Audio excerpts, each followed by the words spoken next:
Greetings, good life. I'm going to read something for you today from my Benevolent Magic blog. It was originally published Wednesday, November 30th of 2005, and it's called The Past, Can It Be Changed? There has been a request for a special living prayer, but first I would like to say something about it. Living prayer, as you know, works because all souls of all beings are in agreement that this is something comfortable to allow as an adaptation to their otherwise planned ways to live their lives. Usually, for most souls, it is an infinitesimal adaptation, hardly noticeable, so therefore it is easily accommodated. There are options that are available with living prayer that some of you may not have considered, and I would like to suggest an option today that is benevolent and can alter the past, present, and future, and that is the following living prayer. And I will give a benevolent magic for it too. You might say, I am asking that all those events that occur and have occurred in my life be altered in the most benevolent way and provide the most benevolent present for me now. Let me explain the purpose of that short living prayer. Many of you have recollections that pop up seemingly out of nowhere, though you don't always know or realize the triggers that brings up these memories. Often they are memories of something painful that occurred in the past. Sometimes they are benevolent memories, and those are wonderful, but other times they are things that occurred, sometimes just annoying things that won't go away. Sometimes they are of repeated phenomena that thematically swirl around one particular experience. Therefore, the living prayer I gave touches on creating greater benevolence there. The next time you have a memory that comes up that is prompting you to feel sad or get an uncomfortable feeling in your body, whatever it may be, I'm going to suggest that you say something that will cover that. Let's use benevolent magic, since it is your memory, and you can say this for yourself. I'm going to refer to the memory in the benevolent magic so you will see how to structure the words around it. You might say, I request that, and then you put in here your recollection that was uncomfortable.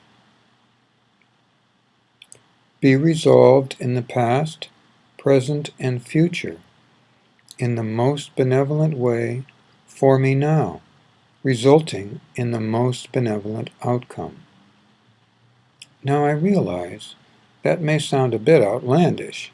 After all, this is something, or many somethings, perhaps, that has actually happened. Many times, though, a soul such as yourself may have come into life quite determined to learn something, and when that thing is learned, the soul does not always realize it has assimilated the experience. This does not mean that souls are stupid, but rather that souls are sometimes more enthusiastic than your entire being can accommodate, given that the experiences are sometimes too much to bear or too stressful in our modern world. So this not only renegotiates with your soul to accept that you have assimilated as much as you can about that lesson, but also that you acknowledge that this is a lesson, even though you may not understand it yet, and that you need to have not only that cyclical lesson change and become more benevolent, but also that the stress of what has occurred in the past needs to be altered so that your life can be attracting more benevolent experiences. It is true that when souls come in, they often have lessons they want to learn, and they come to earth in this time to attract those lessons. Souls, however, are very innocent before life, and they don't always realize what can happen on earth. Therefore, I recommend that benevolent magic to moderate the impact of something, even if it is simply an annoying thing that occurs over and over.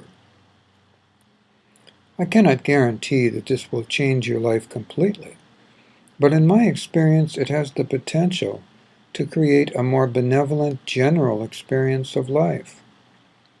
I do recommend, however, that you be alert for any annoyance that comes up, just an annoyance that comes up along the lines of that old experience, not something as extreme as happened before, but simply an annoyance. That will tell you that the lesson is still to be learned, and it's good to think about what it might mean.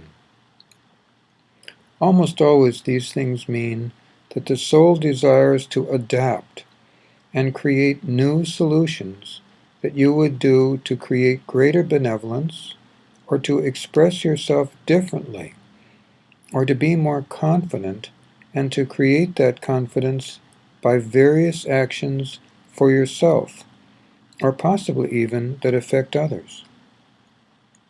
So look into alternatives and consider that life here is a school, and that school can sometimes be a bit demanding. Please use living prayer and benevolent magic as much as you like. It is not to be considered a rare thing that you say once in a while.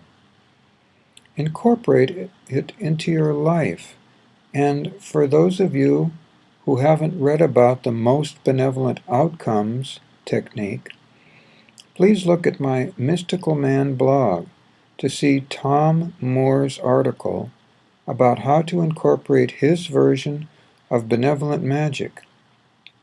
I think you will find it enlightening and enjoyable.